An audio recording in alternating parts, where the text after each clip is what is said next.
Your savings account is officially losing you money, and if you don't act soon, it's going to get worse.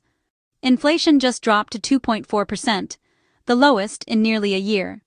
Here's what that means for you.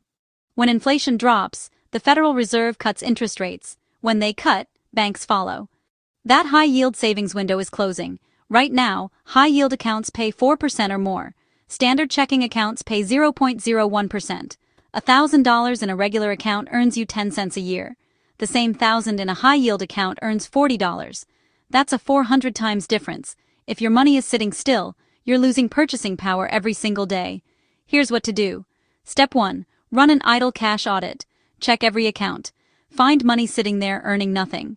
Step 2. Move it to a high-yield savings account. Do it this week, not next month.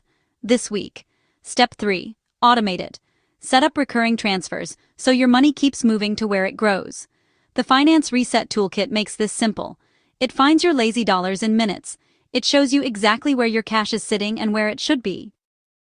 The Dynamic Scenario Planner lets you see what happens when you move your money now versus waiting. The toolkit also includes a budget tracker, debt payoff planner, and savings goal tracker. Don't let your money sleep while the rates are still high. Link in the description to run your audit before the banks cut their rates. This video is for educational purposes only. Individual results may vary.